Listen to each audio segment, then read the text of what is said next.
গহীন জঙ্গলের মাঝে একটি মরদেহ পাওয়া যায়। পুরো দেহটি মাটির নিচে, শুধু মুখমণ্ডল বাইরে। তবে পুরো মুখমণ্ডল পিঁপড়ায় খেয়ে ফেলেছে। এটি কার লাশ?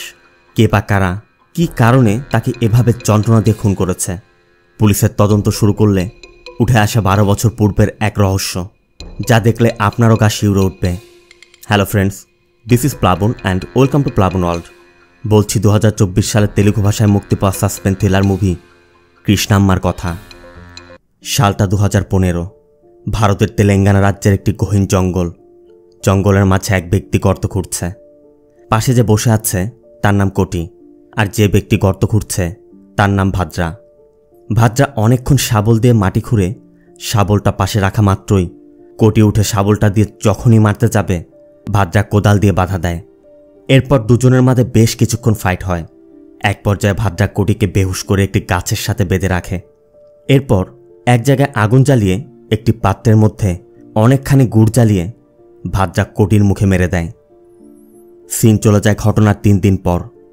জঙ্গলের ভিতর দিয়ে মধু সংগ্রহে যাওয়ার সময় অনেক পিঁপড়া দেখে দুজন লোক এগিয়ে যেতেই দেখতে পায় একটি মানুষের মাথা পিঁপড়ায় ঘিরে রেখেছে। সাথে সাথে তারা পুলিশকে খবর দেয়। ফরেন্সিক টিম এসে তাদের আলামত সংগ্রহ শুরু করে। ইনি হচ্ছেন পুলিশের এসিপি বিজয় কুমার। এসআই বিজয়কে বলছিল, স্যার এত জায়গা থাকতে এখানে কেন মারল? বিজয় তখন এসআইকে বোঝায় যে একজন ব্যক্তিকে গলা পর্যন্ত মাটি চাপা দিয়ে তার পুরো মুখে গুড় ঠেলে তাকে জীবন্ত অবস্থায় পিঁপড়া দিয়ে খাইয়ে মেরেছে। এমন গহীন জঙ্গল ছাড়া কি এমন টর্চার করে মারা কোনোভাবে সম্ভব হতো? তবে এবার আগে এই বডিটি আইডেন্টিফাই করতে হবে।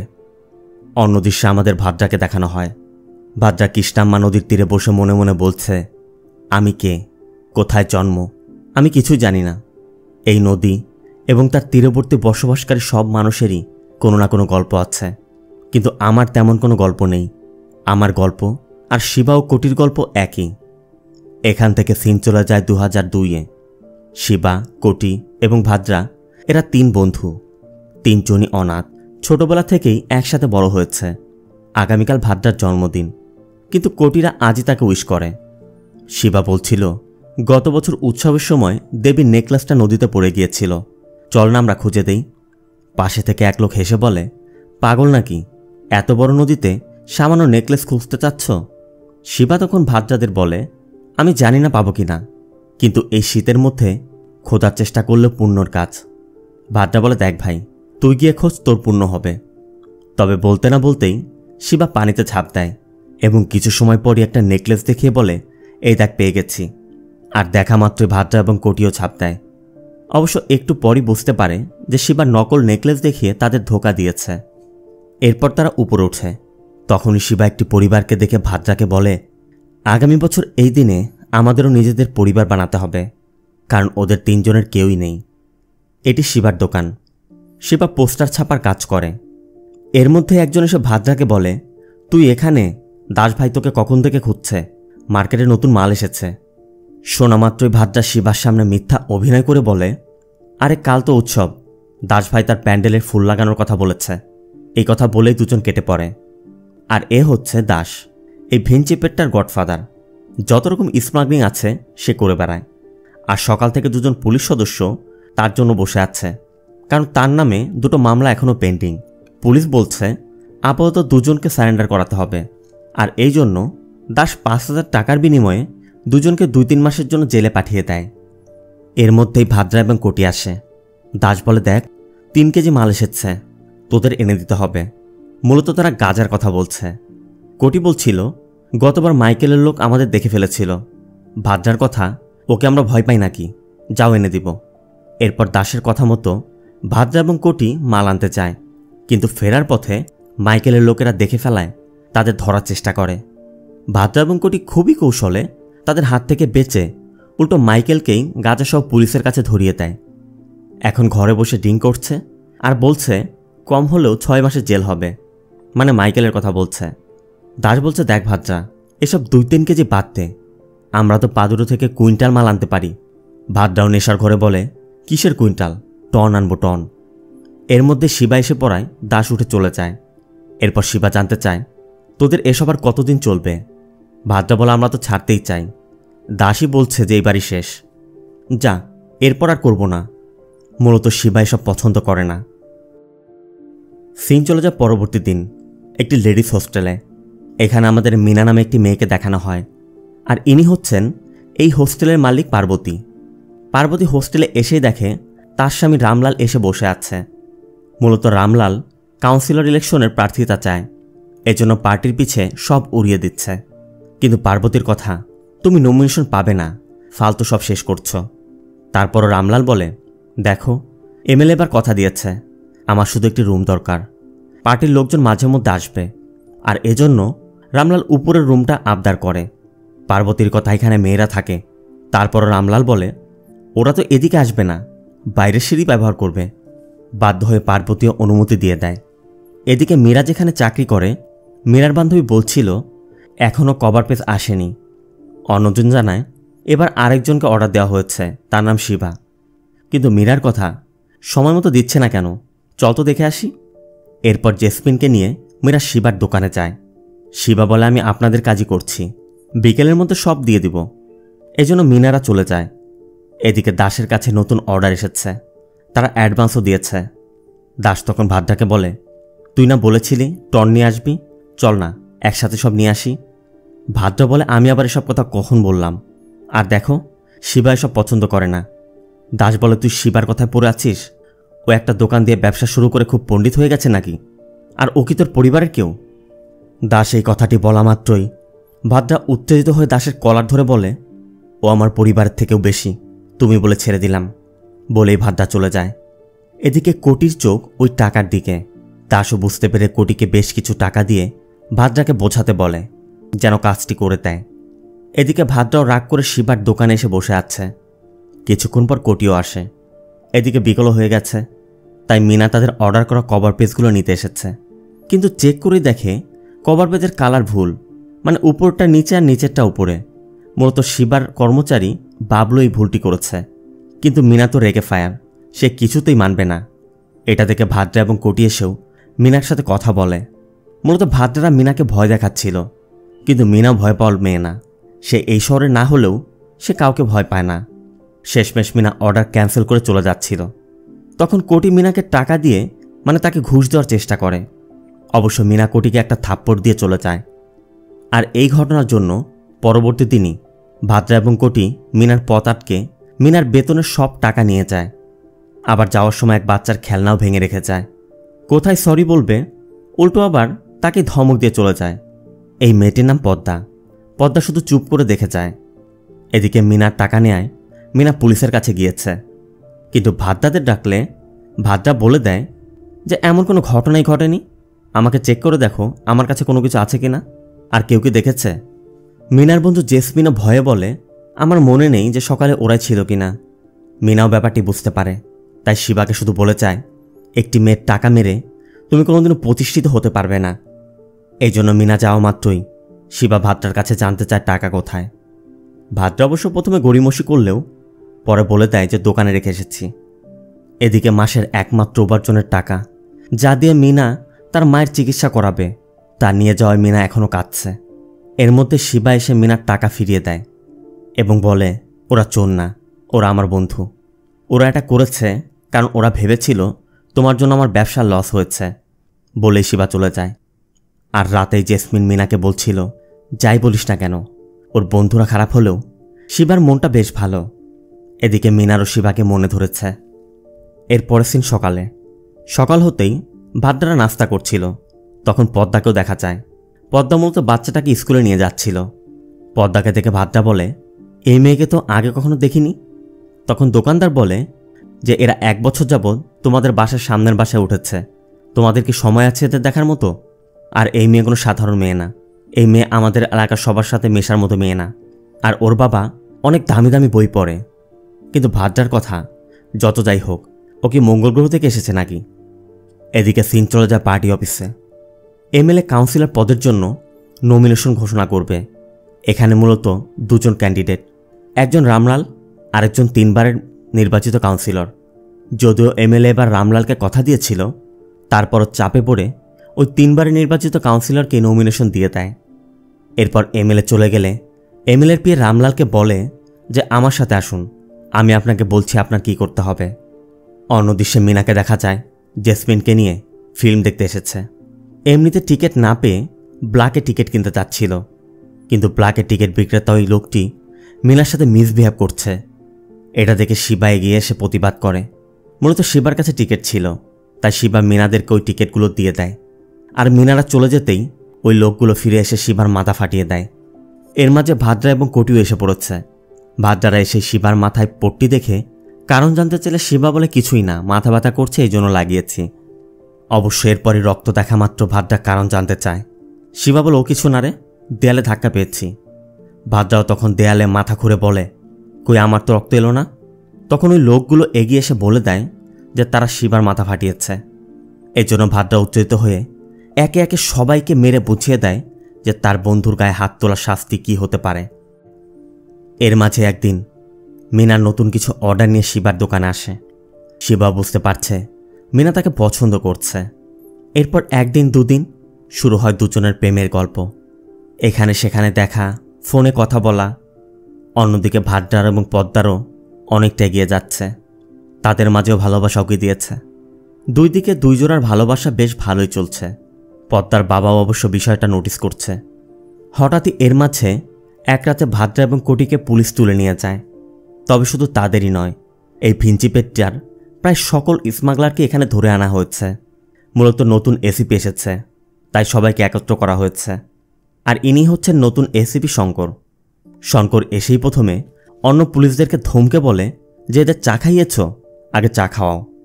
এরপর সবাইকে ওয়ার্নিং দিয়ে দেয় যে কেউ যেন আর স্মাগলিং না করে, যদি করে তার জন্য এটাই শেষ ওয়ার্নিং হবে। এতে করে ভাদ্রাও বেঁচে গেছে। সে বলছে ভালোই হলো, এখন আর দাস আসবে না।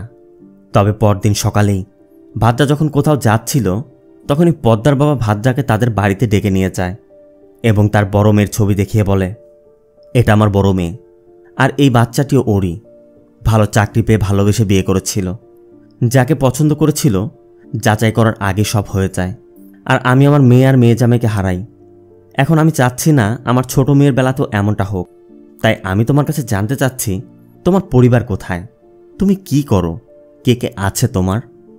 ভাদ্রা জবাব দেয়, আমার কেউ নেই। আর আমাকে এভাবে গোপনে ডেকে জিজ্ঞেস করারও কিছু নেই। প্রতিদিনই মানুষ আমাকে এমন বলে। এর মধ্যে পদ্মাও ফিরেছে। ভাদ্রা বলে, আমার কেউ নেই, এটা কি আমার অপরাধ? আপনাদের মতো শিক্ষিত লোকের জন্যই আজ আমার এই অবস্থা। আমাকে জন্ম দিয়ে ডাস্টবিনে ফেলে গেছে। আমার মতো মানুষ কোনো মতে বেঁচে থাকে, এরপর কোনো জায়গায় গিয়ে মরে পড়ে থাকে। এই জায়গায় বসবাস করলে আমার মতো শুধু অনাথদেরই পাবেন, বলেই ভাদ্রা বেরিয়ে যায়। আর এর পরবর্তী দিনই পদ্মার বাবা পদ্মাদের নিয়ে এখান থেকে চলে যায়। এতে করে ভাদ্রা একদম ভেঙে পড়ে। আশেপাশে শুধু পদ্মাকে কল্পনা করছে। এর মধ্যে একদিন দাস এসে বলে, দেখ ভাদ্রা, এসব ভালোবাসা বিয়ে আমাদের মতো মানুষের জন্য না। তুই কিছুদিনের জন্য পাদেরও গিয়ে ঘুরে আয়, আর যখন ফিরে আসবি তখন না হয় মালটা নিয়ে আসিস। ভালোভাবে ভেবে দেখিস। তবে ভাদ্রা তার কোনো জবাব না দিয়েই চুপচাপ বসে থাকে। অন্যদিকে মিনা শিবাকে বলে যায়, কাল গ্রাম থেকে আমার মা আসবে, তোমার সাথে দেখা করতে চেয়েছে। আগামীকাল এবং পরশু কোনো কাজ নিও না, আর কাল আসতে ভুল করো না যেন। মিনা চলে যাওয়ার পর শিবা মিনার জন্য একটি স্বর্ণের চেইন কিনে ভাদ্রাদের সাথে দেখা করে এবং তাদেরকেও বলে যে কাল মিনার মায়ের সাথে দেখা করতে যাব। তখন ভাদ্রা বলে, গিয়ে কি বলবি? মিনা তোর মাকে তোর সাথে পরিচয় করিয়ে দিবে। তুই কাকে পরিচয় করাবি? শিবা বলে, কেন, তোরা তো আছিস, তোরা যাবি। ভাদ্রা বলে, তোর কি মনে হয় 3 অনাথ একসাথে থাকে বলে এটাকে পরিবার বলে? কাল যখন তুই ওখানে যাবি, ওরা জানতে চাইবে তোর বাবা মাকে, তখন কি জবাব দিবি? শিবার কথা ওরা কেন সব জানতে চাইবে? কিন্তু ভাদ্রা বলে, এক্স্যাক্টলি এটাই জানতে চাইবে। কেউ যাচাই করে দেখবে না তুই মানুষ হিসেবে কেমন। তোকে যে ডেকেছে এটা মূলত পারিবারিক ফর্মালিটি। তবে শিবা মানতেই চাইছিল না। আর তখনই কথা কাটাকাটির এক পর্যায়ে ভাদ্রার হাতে লেগে শিবার হাতের চেনটি নদীর জলে পড়ে যায়। মুহূর্তেই চেনটি তলিয়ে যায়, যা দেখে শিবা উত্তেজিত হয়ে ভাদ্রার কলার ধরে বসে। ভাদ্রাও তো রীতিমতো বোকা বনে যায়। শেষমেশ শিবা এটা করতে পারল। সিন চলে যায় পরবর্তী দিন। শিবার জন্য মিনা এবং তার মা অপেক্ষা করছে। শিবা ফোনও রিসিভ করছে না। এক পর্যায়ে অপেক্ষা করতে করতে মিনার মা তার বাড়িতে চলে যায়। এরপর মিনা দোকানে গিয়ে দেখে শিবা দোকান করছে। মিনা জানতে চায় এলে না কেন। শিবা বলে ব্যস্ত ছিলাম। মিনা বলে তুমি আমাকে পছন্দ না করলে বলে দিতে পারতে। মা যাওয়ার সময় বারবার জানতে চাইছিল তুই কাকে পছন্দ করেছিস। শিবা বলে আজ হয়নি তো কি হয়েছে, অন্য একদিন দেখা করব, আর এত মামা করো না তো। মিনা বলে তোমার কাছে আমি অনেক কিছু আশা করেছিলাম, আমারই ভুল। তোমাদের সম্পর্কে লোকে যা বলে তাই সঠিক, তোমরা সবাই সমান, আমার উচিত শিক্ষা হচ্ছে বলেই মিনা রাগ করে চলে যায়। তবে বাবলু মিনার পিছু পিছু গিয়ে মিনাকে শিবা আর ভাদ্রার ঝগড়ার বিষয়টি খুলে বলে, যে আসলে কী নিয়ে ঝামেলাটা হয়েছে। এদিকে ছোটবেলা থেকে একসাথে বড় হয়েছে, যে বন্ধু তার জন্য ছোটবেলায় জেলেও গিয়েছিল তার সাথেই ঝামেলা। ভাদ্রা দৌড়ে গিয়ে শিবার সাথে দেখা করে এবং জানতে চায়, কিরে মিনার মায়ের সাথে দেখা করেছিস? শিবা অবশ্য সরে বসে। তখন ভাদ্রা আচমকা নদীতে ঝাঁপ দিয়ে বসে। শিবারা মনে করে মজা করছে, তবে অনেকক্ষণ পার হয়ে যেত ভাদ্রা উঠছে না দেখে তারা দুজনও নদীতে ঝাঁপ দেয়। বারবার পানির তলায় গিয়ে খুঁজতে থাকে, কিন্তু কোথাও ভাদ্রার দেখা নেই। তবে কিছু সময় যাওয়ার পরই ভাদ্রা সেই চেনটি হাতে নিয়ে উঠে আসে এবং শিবাকে বলে, তুই ঠিক বলেছিলি শিবা, মন থেকে খুঁজলে সবই পাওয়া যায়, সেটা হোক নদীতে বা নিজের জীবনে।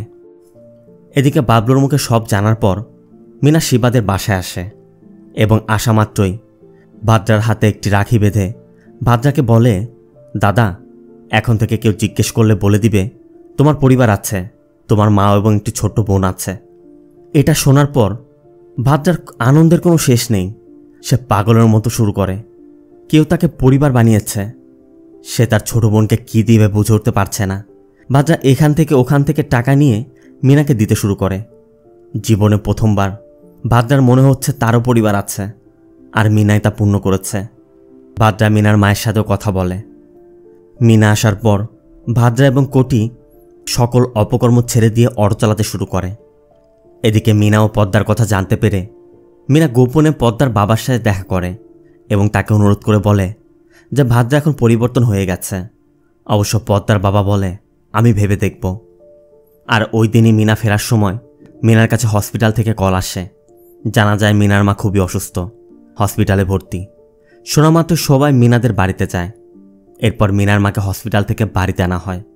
মিনার মাকে সার্জারি করাতে হবে, আর এজন্য 2 থেকে 3 লক্ষ টাকাও লাগবে। এখন এত টাকা মিনা কোথায় পাবে, এটা নিয়ে মিনা চিন্তিত। মিনার মা ভাদ্রাকে ডেকে বলে, ডক্টর তো কত কী বলে, আমি জানি না আমার শরীরের অবস্থা। মিনার মা তার ডিপোজিট বইটি ভাদ্রার হাতে দিয়ে বলে, দেখো বাবা, আমি জানি না আমি ওর বিয়ে পর্যন্ত বাঁচব কি না। আমি না থাকলে ভাই হিসেবে দাঁড়িয়ে থেকে তুমি ওর বিয়েটা দিও। ভাদ্রা চেক করে দেখে এখানে মাত্র 19,000 টাকা জমা আছে। এদিকে শিবাও বলছে, বুঝতে পারছি না এখন কি করব। তখন কোটি বলে, এত বোঝার কি আছে, দাস তো আমাদের অফার দিয়েই রেখেছে, একবার মাল এনে দিলে দাসের সাথে কথা বলে আমি সার্জারির টাকা ম্যানেজ করতে পারবো। কিন্তু শিবা রাজি হচ্ছে না। তখন ভাদ্রা বলে, সব কিছুতে না বললে কি হবে? তুই কি মনে করিস আমি অটো চালিয়ে 1 সপ্তাহে 2-3 লাখ টাকা ম্যানেজ করতে পারবো? শিবা বলে, দরকার নেই, আমরা লোন নিব। কিন্তু ভাদ্রার কথা, কে লোন দিবে, কে আমাদের সাহায্য করতে আসবে? কেউ আসবে না। শেষমেশ কোনো উপায় না দেখে সিদ্ধান্ত হয় তারা দাসের কাজ করে দিবে। তবে এবার শিবাও নাছোড়বান্দা, শিবা তাদের সাথে যাবে। যদিও ভাদ্রা নিতে চাচ্ছিল না, তারপরও শিবা জিদ করে তাদের সাথে যায়।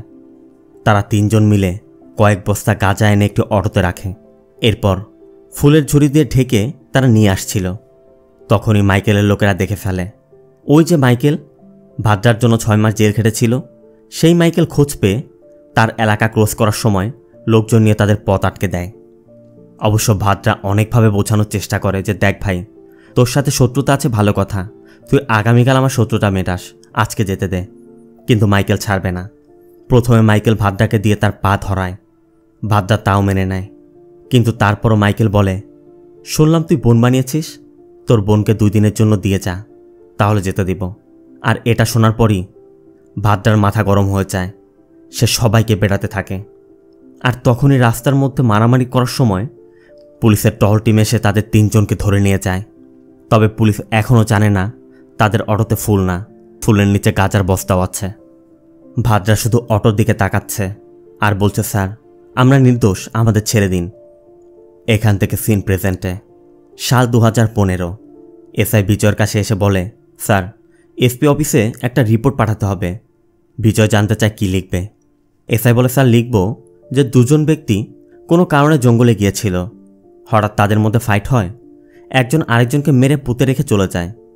বিজয় বলে, আমার মাথা, ঘটনা এমন ঘটেনি, ফাইট ওদের মধ্যে হয়নি, ওরা দুজন মিলে অন্য কাউকে খুন করেছে। আর তখনই আমরা দেখতে পাই কোটি জীবিত।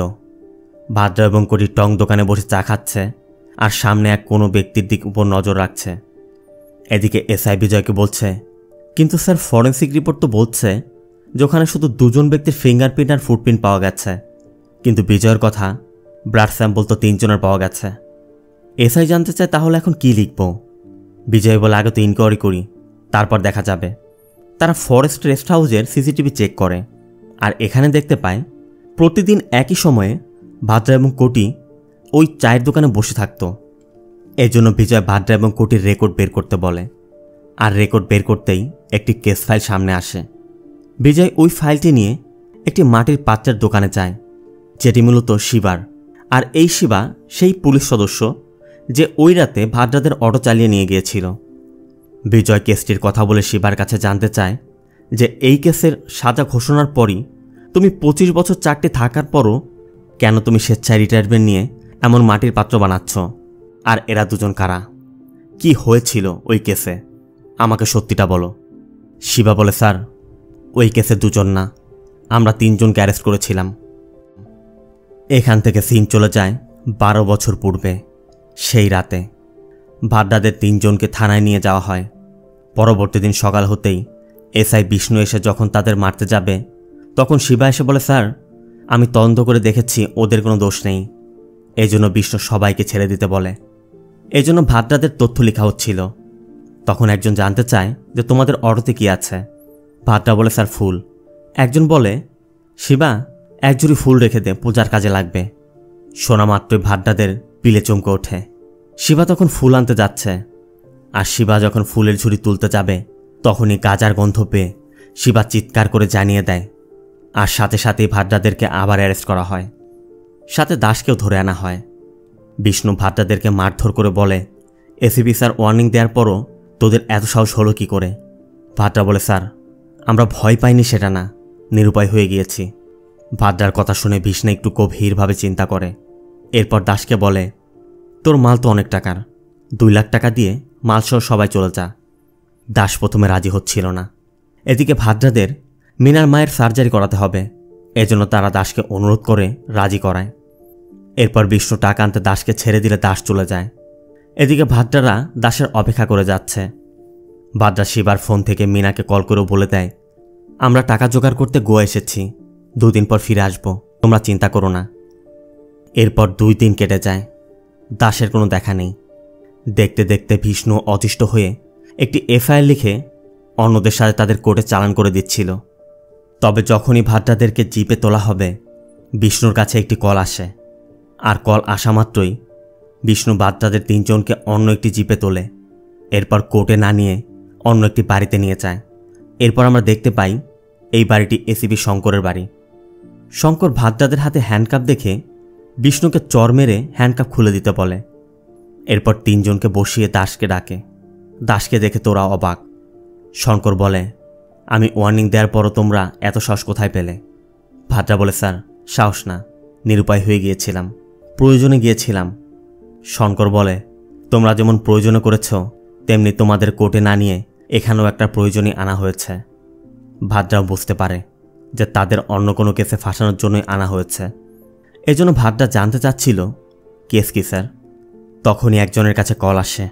সে শঙ্করকে বলে, মিনার মায়ের সার্জারি হয়ে গেছে, সে এখন সুস্থ। আর মিনার মায়ের সার্জারির কথা শুনেই ভাদ্রা বলে ওঠে, স্যার আমরা এজন্যই তো গিয়েছিলাম, ভালো ভালো যেহেতু হয়ে গেছে, কেস যাই হোক, আমাদের আর কোনো সমস্যা নেই। আমি আর কোটি রাজি, শুধু শিবাকে যেতে দিন, কারণ ওই মেয়ে জানতে পারলে সমস্যা হবে।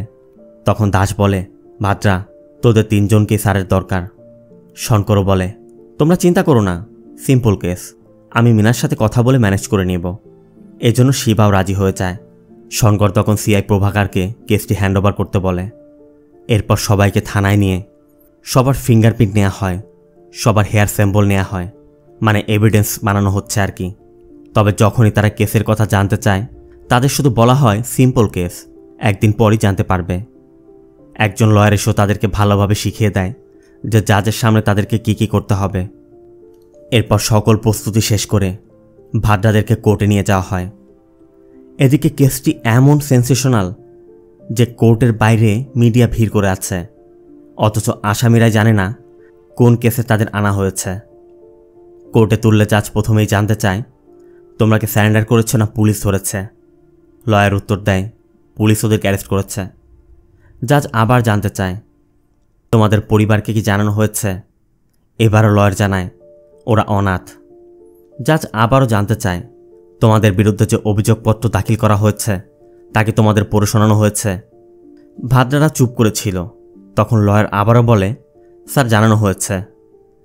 এদিকে সব কিছুই লয়ার উত্তর দেয়াতে জাজ একটু উত্তেজিত হয়ে বলে, প্রত্যেকটা প্রশ্নের উত্তর তুমি দিচ্ছ কেন?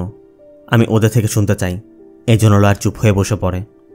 এরপর জাজ আবার প্রশ্ন করে যে তোমাদের কোনো ডিফেন্স লয়ার আছে কিনা, কিন্তু তারা বুঝতে পারছিল না। কোর্টি বলে বসে, না স্যার।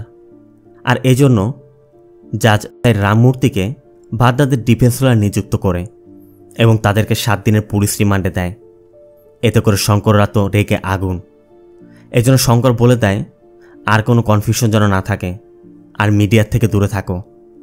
এরপর ভাদ্রাদেরকে প্রিজন ভ্যানে তোলা হচ্ছিল। তখন ভাদ্রা দাসকে দেখতে পায়। দাসকে দেখে ভাদ্রা বুঝতে পারে ভিতরে ভিতরে হয়তোবা কোনো সমস্যা হয়েছে। এরপর থানায় নেওয়া হলে শঙ্কর ভাদ্রাকে ভালো মতো বুঝিয়ে বলে, লয়ার আসবে, ঠিক মতো কথা বলো। এরপর ভাদ্রা কোর্টিকে বলছিল, কোর্টে বুঝে কথা বলবি না? পুলিশ অফিসাররা আমাদের কথা রেগে আছে মনে হচ্ছে। কোর্টি বলে, আমি যদি বুঝতামই কি বলছে তাহলে কি আমি বলতাম? এর মধ্যেই তাদের স্টেটমেন্ট নিতে মূর্তি আসে। আর মূর্তিকে দেখা মাত্রই কোর্টি জানতে চায়, স্যার আমাদের বিরুদ্ধে কেস কি? কেউই তো কিছু বলছে না, আপনি তো বলুন। মূর্তি বলে, তোমরা কেস কি না জেনেই রাজি হয়ে গেছো? তোমরা জানো কত বড় কেস এটা? তখনই সামনে মিনার ফটোটি পড়ে যায়। আর মিনার ফটো দেখে 3 জনই হতভম্ব। আর এখানে আমাদেরকে দেখানো হয় আসল ঘটনা। দাস সেদিন থানা থেকে বেরিয়ে টাকার জোগাড় করতে যাচ্ছিল। তখনই দেখে মিনা এবং বাবলু ভাদ্রাদের ঘরের সামনে বসে আছে। দাস এসে বলে, তুমি এখানে কি করছো? ওরা টাকার জোগাড় করতে গেছে, 2-3 দিনের মধ্যে ফিরে আসবে। মিনা বলে, আমার আর টাকার প্রয়োজন নেই, গতকালে আমার মা মারা গেছে, শিবাকেও ফোনে পাচ্ছি না। দাস বলে, দেখো আমিও পাচ্ছি না, পেলে আমি দেখা করতে বলবো, তুমি এখন যাও। এরপর মিনা এখান থেকে তার হোস্টেলে যায়। আর হোস্টেলে গিয়ে ওয়াচম্যানের কাছে জানতে পারে উৎসবের জন্য হোস্টেলের সব মেয়ে ছুটিতে বাড়ি গিয়েছে, পুরো হোস্টেল ফাঁকা। তারপরও এত রাতে মিনা কোথায় যাবে, তাই নিজের রুমে চলে যায়। আর এরপর দিন সকালেই পুলিশ এসে মিনার রক্তাক্ত মরদেহ উদ্ধার করে। শঙ্কর প্রথমে ওয়াচম্যানের সাথে কথা বলে, কিন্তু রামলালের কথায় শঙ্করের একটু সন্দেহ মনে হলে রামলালকে ভয় দেখালে সে সত্যিটা বলে দেয়। রামলাল বলে, আমি নমিনেশনের লোভে ছিলাম। একদিন আমি এমএলএ ছেলের সাথে দেখা করি। এমএলএ ছেলে তখন রামলালকে বলে যে তোমার পার্টির টিকিটের বিনিময়ে আমাকে কি দিবে। রামলাল বুঝতে পারছিল না কি করবে। তখন পিএ বোঝায় যে ইয়াং ছেলেরা তো একটা জিনিসই চায়। এই জন্য রামলাল এমএলএর ছেলে এবং তার 2 বন্ধুকে হোস্টেলের ওই উপরের রুমে ড্রিঙ্ক করাতে নিয়ে আসে। তখন এমএলএর ছেলে রাজ রামলালের কাছে মেয়ের ডিমান্ড করে। অবশ্য রামলাল বলে যে এখন তো সব মেয়ে বাড়িতে, ফিরে আসুক, একটা ব্যবস্থা করে দিব। বাইরেও তখন প্রচুর বৃষ্টি পড়ছে, তাই বের হওয়ার সময় রামলাল তাদের সামনের সিঁড়ি দিয়ে যেতে বলে। আর সেদিক দিয়ে যাওয়ার সময় রাজের চোখ পড়ে মিনার দিকে, কারণ মিনার দরজা খোলা রেখেই বসে বসে ঘুমিয়ে পড়েছিল। এই সুযোগে রাজ এবং তার 3 বন্ধু মিলে মিনাকে পালাক্রমে ধর্ষণ করে খুন করে। রামলালের থেকে সব কিছু জানার পর এসিপি শঙ্কর ওই 3 জনকে অ্যারেস্ট করতে চায়। আর তখনই এমএলএ কল করে শঙ্করকে বলে, দেশে এত অনাথ আছে, তুমি 3 জনকে খুঁজে বের করতে পারছো না? তুমি যদি সাধারণ সমস্যার সমাধান করতে নাই পারো, আইজি হলে রাজ্য সামলাবে কি করে? শঙ্কর আর বুঝতে বাকি থাকে না এমএলএ তাকে কি ইঙ্গিত দিচ্ছে। তাই শঙ্কর ঠান্ডা মাথায় চিন্তা করে এবং রাজদেরকে ছেড়ে দেয়। এরপর ভাবতে থাকে এখন কি করা যায়। তখনই রামলাল বলে বসে, স্যার ওই মেয়ের লাভার ছিল। আর রামলালের থেকে ভাদ্রাদের বিষয়ে জানতে পেরে শঙ্কর দাসকে তুলে আনে এবং জানতে চায় ওরা এখন কোথায়। অবশ্য দাস বলছিল, স্যার এই কেসের সাথে ওরা জড়িত না, কিন্তু তারপর শঙ্কর জানতে চায় ওরা কোথায় সেটা বলো। দাসও বাধ্য হয়ে বলে দেয় ওদেরকে পাশের থানায় আটকে রেখেছে। এই জন্য শঙ্করই সেদিন থানায় কল করে ভাদ্রাদেরকে কোর্টে না নিয়ে তার কাছে নিয়ে এসেছিল। আর এরপর যা যা হয়েছে তা তো আমরা আগেই দেখেছি। এই সব কিছু জানানোর পর মূর্তি শঙ্করকে বলে ওরা অনাথ বলে জবাব দেওয়ার কেউ নেই বলে ওদেরকে ফাঁসিয়ে অপরাধী বানাচ্ছেন। শঙ্কর বলে ওরাও ধোয়া তুলসী পাতা না, বস্তা বস্তা গাঁজাসহ ধরা পড়েছিল। আর ওরা অনাথ, জেলে থাকলেই কি বাইরে থাকলেই কি, কার কি আসে যায়। শঙ্কর মূর্তিকেও লোভ দেখায়।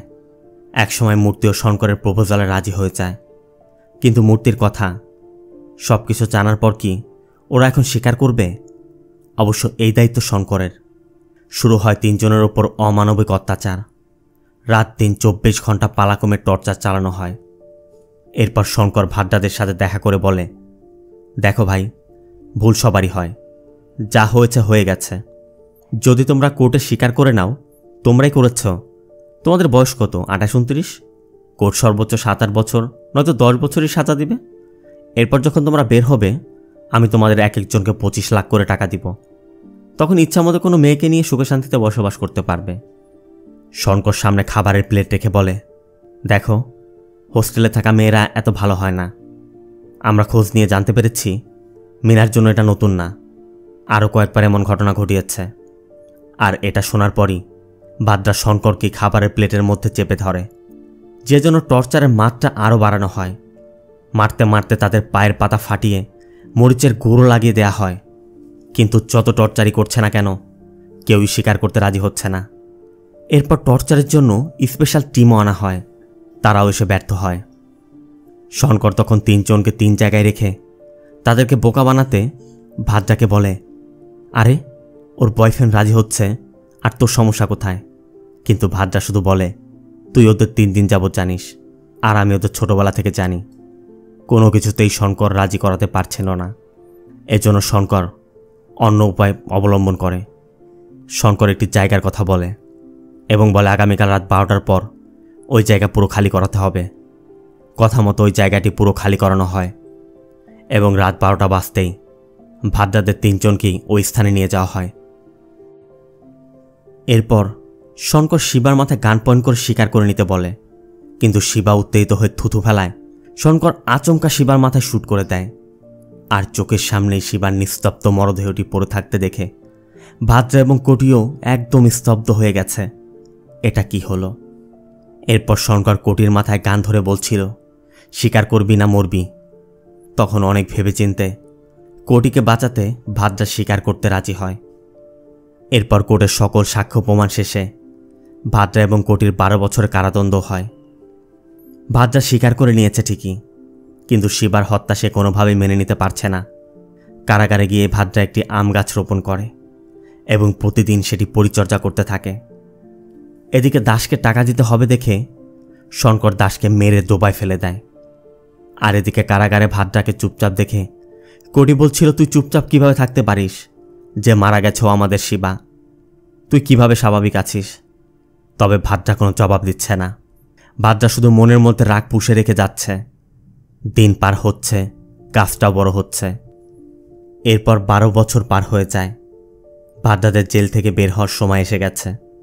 আর ঠিক আগের রাতেই ভাদ্রা ওই আম গাছটিকে কেটে ফেলে, আর পরদিনই তারা জেল থেকে বের হয়।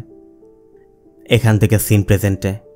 শিবা বিজয়কে সব কিছু জানানোর পর শিবা বলে, স্যার এই সব কিছু দেখার পর আর এই চাকরি করা যায়? এই জন্যই আমি ওই চাকরি ছেড়ে এসেছি। আর এখানে আমাদের এটাও দেখানো হয় জেল থেকে বের হওয়া মাত্রই ভাদ্রা এবং কোটি ওই সকল লোকদেরকে মারছে যারা এই অপরাধের সাথে যুক্ত ছিল, যারা যারা ওই সময় তাদের উপর অত্যাচার করেছিল এবং পুলিশকে সাপোর্ট করেছিল। তবে তারা শুধু এসিপিকে জীবন্ত তুলে নিয়ে আসে। মূলত সেদিন তারা এসিপি শঙ্করকে জঙ্গলে এনেছিল। জঙ্গলে এনে ভাদ্রাস গর্ত খুঁড়ছিল, কিন্তু কোটির এসিপি শঙ্করকে মারতে আর তর্স হচ্ছিল না। সে শাবল দিয়ে মারতে যাচ্ছিল, কিন্তু ভাদ্রা এত সহজে তাকে মৃত্যু দিবে না। এজন্যই কোটিকে অজ্ঞান করে গাছের সাথে বেঁধে রেখেছিল। এরপর শঙ্করকে গলা পর্যন্ত মাটিতে পুঁতে একটি পাত্রে গুড় গরম করতে থাকে। কোটিরও জ্ঞান ফিরেছে। ভাদ্রা শঙ্করকেও জাগায়। শঙ্কর প্রথমে ভাদ্রাকে দেখে চিনতে পারছিল না, পরে অবশ্য চিনতে পারে। শঙ্কর ভাদ্রাকে বলে, তুই এখনও মনে রেখেছিস? ভাদ্রা বলে, আমি গত 12 বছর যাবৎ আমার প্রতিশোধকে গাছের মতো করে বড় করেছি। শঙ্কর বলে, তুই কি ভেবেছিস আমাকে এখান থেকে মেরে তুই জীবিত যেতে পারবি? ভাদ্রার কথা, ওই দিন তুই শিবাকে খুন করিসনি, আমাদের বাঁচার ইচ্ছাকে খুন করেছিস। মরা মানুষের আবার বেঁচে ফেরা আর না ফেরায় কি আসে যায়। ভাদ্রা শাবল তুলে শঙ্করকে মারতেই যাচ্ছিল। তখন শঙ্কর বলে, দেখো, আমাকে মেরো না, আমি তোমাদের ন্যায় পাইয়ে দিব। ভাদ্রা তখন হেসে বলে, দেখ কোটি, স্যার আমাদের ন্যায় পাইয়ে দিবে। ভাদ্রা শঙ্করের পাশে বলে শঙ্করকে বলে, আমি তোকে 2টি প্রশ্ন করব, তুই আমাকে সততার সাথে জবাব দিবি। ভাদ্রা জানতে চায়, তোর মতো মানুষকে সরকার এত বড় চাকরি কিভাবে দেয়? শঙ্কর বলে, শারীরিক টেস্ট নেয়। শঙ্কর জানায়, লিখিত টেস্ট নেয়। একজন মানুষ স্মার্ট কিনা, যোগ্য কিনা তার যাচাই করা হয়। ভাদ্রা বলে, তার মানে একজন ব্যক্তি ভালো না খারাপ তা যাচাই না করেই চাকরিতে নেওয়া হয়? আর যাচাই করা হলে তো তোর মতো মানুষ চাকরি পেত না। আর ওই দিন তুই আমাদের চোখের সামনে শিবাকে মেরে আমাদের ছেড়ে দিলি কেন? তুই কি ভেবেছিস আমরা ভালোবাসা, প্রতিশোধ কিছুই বুঝি না? আমাদের কিছু মনে থাকবে না? শুধু পেট ভরে খাওয়ার জন্য আমরা বাঁচি? আমাদের পিঁপড়ার মতো জীবন। বলতে বলতেই ভাদ্রা ওই ফুটন্ত গুড় এনে শঙ্করের মুখে ঢেলে দেয়। এরপর বসে বসে শঙ্করের যন্ত্রণা উপভোগ করতে থাকে। কিছুক্ষণের মধ্যেই পিঁপড়া আসতে শুরু করে। এরপর রাত পর্যন্ত পিঁপড়ারা একটু একটু করে শঙ্করের মুখমণ্ডল খেয়ে ফেলে। শঙ্করের মৃত্যু নিশ্চিত করে ভাদ্রা এবং কোটিও চলে যায়। এই ছিল মূলত এখানের ঘটনা। এখান থেকে সিন প্রেজেন্টে। বিজয় এসআইয়ের সাথে বসে আলোচনা করছে যে শিবার মুখে সব শোনার পর এখন তোমার কি মনে হচ্ছে? ওরা এমন কেউ না যারা অপরাধ করছে আর সেজন্য তাদের সাজা দিতে হবে। এরা সাজাপ্রাপ্ত আসামি, এখন অপরাধ করছে, তাই আমাদেরও চুপচাপ থাকাই ভালো। সিন চলে যায় একটি পূজার অনুষ্ঠানে। রাজ এখন স্থানীয় এমএলএ, সেও এখানে এসেছে। আর ভিড়ের মধ্যে ভাদ্রা এবং কোটিও শুধু সুযোগের অপেক্ষা করছে। তবে রাজ যখন চলে যাবে ঠিক তখনই ভাদ্রারা এসে আক্রমণ করে। রাজও বাঁচার জন্য চেষ্টা করে। পালানোর এক পর্যায়ে রাজ ব্রিজ থেকে ঝাঁপ দেয়, আর তখনই ভাদ্রা ছুরি মেরে তাকে ধরে ফেলে। কিন্তু রাজ তাদের চিনতে পারছে না। রাজ জানতে চায়, কে তুই? উত্তরে ভাদ্রা বলে, আমি এতদিন কষ্ট পাচ্ছিলাম কারণ আমি জানতাম না কে আমি কোত্থেকে এলাম। আর এখন দেখছি আসল কষ্ট আমরা কার হাতে মরছি আর কি জন্য মরছি এটা না জেনেই মরা। এদিকে কোটি চিৎকার করে জানতে চাচ্ছে, ভাদ্রা, শয়তানটা কি মরেছে? ভাদ্রা হ্যাঁ বলা মাত্রই কোটি স্বেচ্ছায় তার বুকে ছুরি ঢুকিয়ে দেয়। ভাদ্রাও রাজের লোকেদের ছুরির আঘাতে রক্তাক্ত হয়ে নদীর জলে পড়ে যায়। এভাবেই 2 বন্ধুর মৃত্যু হয়। তাদের বাঁচার ইচ্ছা তো সেদিনই শেষ হয়ে গিয়েছিল, যেদিন চোখের সামনে শিবার খুন হয়েছিল। তবে তারা শুধু প্রতিশোধের আশায় বেঁচেছিল। আস্থা পূর্ণ হয়েছে, তারাও তাদের কষ্ট থেকে মুক্তি পেয়েছে। তবে এটা শুধু তাদের গল্প দিয়ে শেষ হয়ে যায়নি।